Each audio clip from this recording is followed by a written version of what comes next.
Good. How you guys doing? Hi, Brian. Sorry to ask you this. This is more of a Chris Greer question, but Chris doesn't like to talk to us. With regard to two guards who were here earlier this year, Flowers and Jermaine, obviously with the Raiders, both have played well this year. Neither's given up a sack. I've never asked you this, but I am sort of puzzled. What was the incentive in moving on from Flowers, paying him $6 million, even though the cap savings wasn't very big, and with Jermaine as well? What was the thinking in moving on from both of those when perhaps they could have helped? I'm really more worried about the guys on our team and the Indianapolis Colts. So that's kind of where my thought process is. Not really any other players on any other team. I'm worried about the guys on our team getting us better, helping our guys improve. I'm worried about our team, not so much those players. So that's really my answer to that. I haven't really given that much thought, really any thought, and I'm kind of worried about our guys. Has the evaluation, you think, been good enough on the offensive line, not in terms of coaching, but in terms of evaluating the players you bring in and the ones you keep? Or looking back, do you think things should have been done differently in some regards? I'm not one to look back. I'm more in the moment, in the present, and focus on the guys on our team, our coaches, the people in our building. And what's in front of me, not necessarily what's gone on in the past. I think that's the way I've handled really everything, football, life, and that's how I'll continue to do it. Well, yesterday in an interview, Trent Dilfer, who's worked with Tua, he stated that Charlie Fry is the Dolphins play caller. And so the question is, has Charlie been selecting the plays? I mean, we've talked about this. Charlie talks to the quarterback. We've talked about why he's the one who gives them the play 13, play 33. We've had that discussion. It's a collaborative effort offensively. George and Eric are the co-offensive coordinators. We have a process that we feel very comfortable with, and Charlie's part of that process, as we've talked about in the past, and we'll continue to go that way. Is there any change this week to the offensive play calling operation? No. Brian, on Saturday, I know it's nothing to do with Sunday, but Saturday they're going to honor Coach Shula. They're finally able to do the celebration of his life. I know it has nothing to do with the game this week, so I apologize for it. But I guess when you work here, like how much do you? I mean, he's everywhere. Pictures are everywhere, statue and everything. How much do you? Is he always just kind of like in mind and on some level when you work for this team? I mean, isn't he always kind of in the psyche somewhere? Yeah, I mean, he's one of the greatest coaches of all time, and I think he's made an incredible impact on a lot of players, a lot of coaches in this league. So, it's obviously a rich history here with the Dolphins. We have a great alumni base, alumni group that's, around the facility, at games. I think that's a great thing. From Nat Moore to Dan to Baumauer. I mean, we got a lot of great players who are around, and I think it's great. And I think Coach Shula. I think it's great that we get to honor him.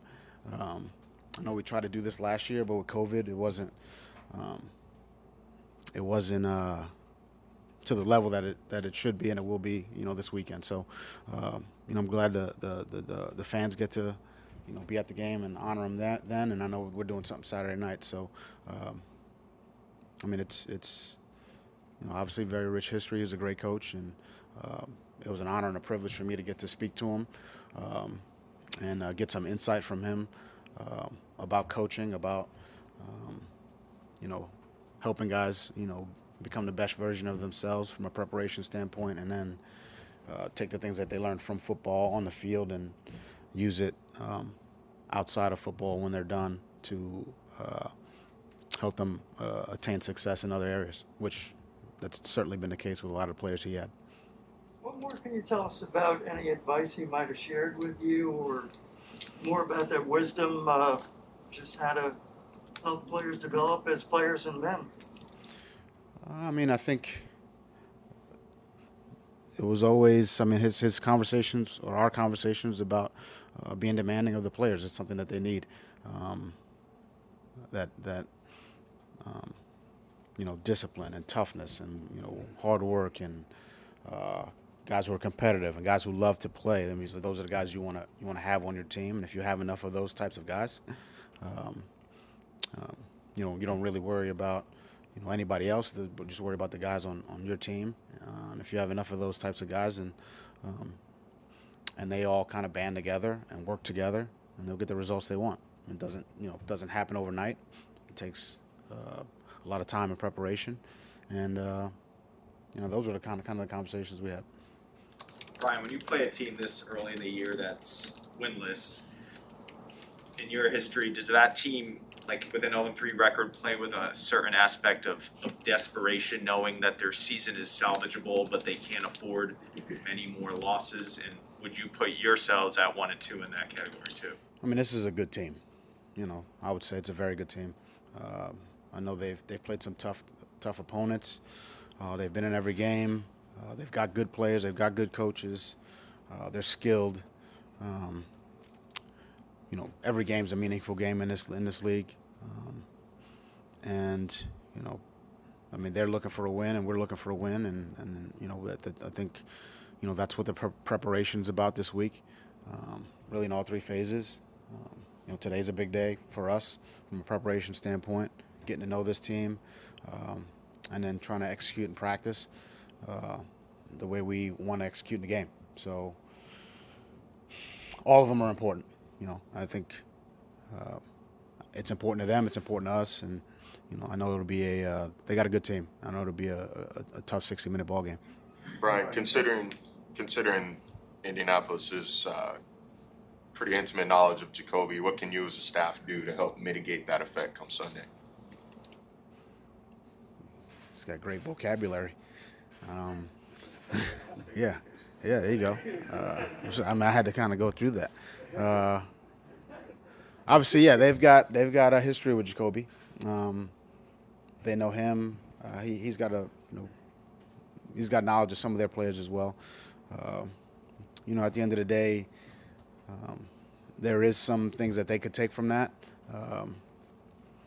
But it comes down to execution. It's a team game. It's not a Jacoby against one other person or that one player against Jacoby. It's a team game. It takes 11 guys offensively, 11 guys defensively, 11 guys in whatever kicking game phase or unit we're dealing with to gel, get on the same page, have good communication, and execute as 11 guys turning into one team on one given play. So there are some things that may help that unit, but those get integrated over the course of the week. I'm sure they're having conversations about Jacoby, and Jacoby's having conversations with our team about some of the things that they do well, some things we probably want to stay away from. So I know that the knowledge or the history that they have with him and he has with them will have some bearing, but I think at the end of the day, it's about the 11 guys on the field. Anyone can look at the stats and say that he's doing pretty well, but how do you sort of assess where Jalen Waddle's at through his first 3 games? I think he's a young player. Every time he goes out there and sees a new defense, a different style of corner who plays, maybe some off technique, maybe some press. We get in stacks and bunches, and we see how teams play them. Sometimes they zone it, sometimes they man it, sometimes they, do something 4-on-3 it or 3-on-2 it. So I think it's a learning experience for him every week. I think he's, he works. He's got the right routine. He's doing a lot of the right things. He's asking the right questions, and I think over time, if he continues to do what he's been doing, he'll be just fine. I think that's the case not only for Jalen, but a lot of our rookies and young players. I think developing in this league is every game, every practice is an experience. I think everyone's got a little bit different amount of reps, a timetable, but I think our guys are working in the right direction. Brian, And a phrase that keeps coming up in relation to the offense is taking what the defense gives us. Given that, though, the Raiders the other day had 10 plays of 23 yards or more. I'm sure that's not what you intended to quote unquote give them. So, with that going on, what do you do offensively to create more of those kind of big plays? And at what point is it a matter of not just taking what they give you, but imposing your will and taking what you need? I think the first thing that comes to mind for me is execution. I think if you execute, then offensively, so that's really across the board. Your operation, in and out of the huddle, uh, fundamentals, technique, throwing, catching, then you'll move the ball. Um, and then I think in some instances, we've got to make plays against what's going to be, good defense. So, making throws into tight windows, and I would say giving receivers a chance to make some plays, or breaking a tackle in the run game. If we're one-on-one, I think that's how you create bigger plays. We need to do a better job of that. We need to put them in, as coaches, we need to put them in better positions to take those shots. We've talked about it, but, you also don't want to force things and, create negative plays the other way. So there's a balance there. As far as being aggressive and being smart, we've got to find that balance. And everyone wants to see more explosive plays on game day. What can be emphasized in the week of practice to sort of impact that? I think everybody wants to see more explosive plays. I'm that way as well. But I want us to play smart and tough and disciplined and give ourselves a chance to win at the end. That's at the end of the day, that's what we're looking for. So look, every game's a little bit different. They just are. I think there is no one formula for having the results you want. But explosive plays definitely help.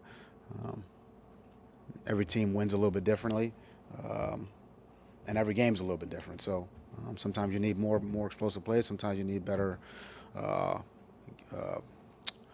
more explosive plays in the kicking game. Sometimes you need, better, better running attack, better run defense. I mean, every game's a little bit different. So, but we need to execute really in all phases, in all areas better. So how do you balance what you were talking about there, in wanting an offense and a team that can win in different ways versus the concept of identity versus, they seem to conflict. The notion of, well, we want to be able to win in different ways versus this is who we are, this is what we do best. How do you juxtapose those? I don't think they conflict. I really don't. I don't think they conflict at all. I think, we want to be a balanced team. We want to be able to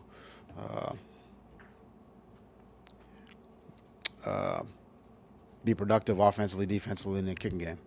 I think those are three different areas. I don't think your identity can be just one thing. Otherwise, you don't have I think every team wants to be good in all areas, and I think that's what we want to be. And I think that's the identity that we can, in a perfect world, we can, have success in a variety of ways. I mean, we don't work on everything, so we can be good at one thing, and have that just one thing be our identity, and not be good at anything else. I think I don't think anybody's trying to do that. So we may have just a difference of opinion as far as that's concerned. As far as identity of a team, I think every team wants to be good in all areas. But I think some people's identity just is probably more what the masses think than the team. Last question. Ryan, last year the defense gave up the lowest percentage of third down conversions. Right now, the defense is allowing the highest rate of third down conversions. What's when you look at the film, what hasn't really been working, or what's stood out to you that's been allowing the defense to not get off the field? I mean, yeah, I mean, I've taken a hard look at this myself, and at the end of the day, you know, our opponents are making more plays than we are. You know, it's just as simple as that. You know, good throws, good catches, contested catches. You know, the rush is probably a half a second late, so we need a half a second more coverage. I mean, it's, you know, the difference between winning and losing those plays it's small, and you know the margin for error is small in those. And right now we're not, you know, as far as the contested plays, the contested catches, you know, getting the ball out, you know, getting, you know, the extra half second or the quarter of a second to get to the quarterback. We're not getting there. We got to do a better job. That starts with me. I got to do a better job of getting our guys in position to make those plays, you know, to keep leverage, to get the ball off of them. But I would say, you know, some credit to our opponents. I mean, I think, you know, as a coach, when you sit there, you know, I think, you know, sometimes it's a good throw and a good catch, and that's happened, you know, a few times already this season. But we got to do a better job. We got to do a better job, you know, defensively getting us off the field and putting our offense back on the field. All right. Thanks, guys. Thank you. Thank you.